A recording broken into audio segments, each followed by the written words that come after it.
নমস্কার, আমি সুমনা। আশা করি সকলে খুব ভালো আছেন। আজ ছিল রবিবার, তো বাবুর স্কুল ছুটি ছিল আর আমার একটু উলুবেড়িয়ায় যাওয়ার ছিল, তাই ভাবলাম ছেলেকে নিয়ে একটু বেরিয়ে পড়ি। আর আমরা এই যে রাস্তায় অপেক্ষা করছিলাম কখন টোটো আসবে। তো বেশিক্ষণ ওয়েট করতে হয়নি, টোটো চলে এসেছিল। মা আর ছেলে মেয়ে দাঁড়িয়েছিলাম, আর ওর বাবা উলুবেড়িয়াতেই আছে, ওখান থেকে আমরা একসাথে বেরোবো। তো কিছু সামান্য কেনাকাটা করার ছিল, আর ছেলেকে নিয়ে সেভাবে বাইরে বেরোনো হয়নি, সে কারণে ওকে নিয়ে বেরিয়েছিলাম। আর এই যে টোটো এসে গেছে, টোটোর মধ্যে উঠে পড়েছিলাম। টোটো থেকে আমাদের উলুবেড়িয়া যেতে প্রায় 40 মিনিটের মতো সময় লাগে, 40 থেকে 50 বাইকে। তো টোটো গাড়ি পাল্টে যেতে একটু টাইম লাগে। এই যে ছেলে আর আমি মিলে ওয়েট করছিলাম যখন ওর বাবা আসবে। তো ওর বাবা এসে যায়, তারপরে আমরা চলে যাই কালীবাড়ি, উলুবেড়িয়ার কালীবাড়িতে। আর উলুবেড়িয়ার কালীবাড়ি গেলে এই নদীর ধারটা তো একদমই মিস করা যাবে না। আর সেই দিন আবহাওয়াটা এতই সুন্দর ছিল, একদম খুব রোদ ছিল না, আর মেঘলা মেঘলা ছিল হালকা। আর আকাশটা দেখছেন কত সুন্দর লাগছে, মনে হচ্ছিল যেন কেউ আকাশে রং তুলি দিয়ে ড্রয়িং করে দিয়ে গেছে, মানে কালারটা এত সুন্দর লাগছিল। আর তারপর একটা মালবাহী জাহাজ চলে আসে।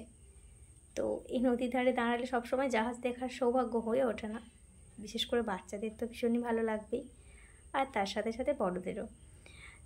শুধু জাহাজ দেখার না, এই নদীর একটা অন্যরকমই অনুভূতি, কারণ আমরা মানুষরা নদীকে সবসময়, মানে নদীর কাছে যেতে সকলেই আমরা খুব ভালোবাসি।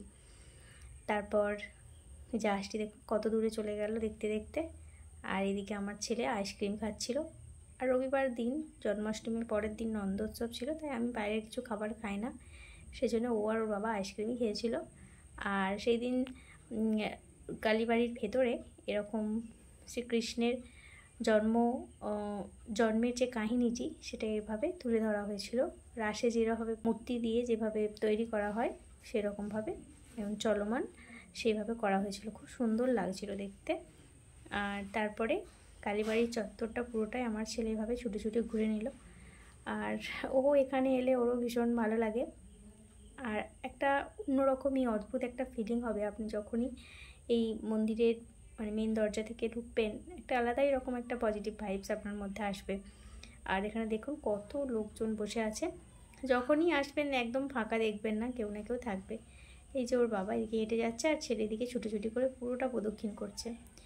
আর আমি ওকে সবসময় ভিডিওই দেখাই না, ও তাছাড়া আসতেও চায় না, তো ইচ্ছের বিরুদ্ধে কারো কিছু না করাটাই বেটার। তো সেই কারণে আমি আর আমার ছেলেকে আপনারা বেশিরভাগ সময় আমার ভিডিওতে দেখতে পান। তো যাই হোক, আজকে সন্ধ্যাটা খুবই সুন্দর কেটেছিল।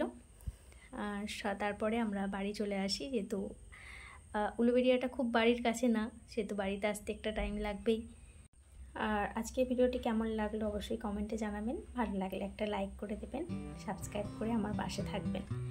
সকলে ভালো থাকবেন, সুস্থ থাকবেন। দেখা হবে অন্য কোনো একটি ভিডিওর সাথে।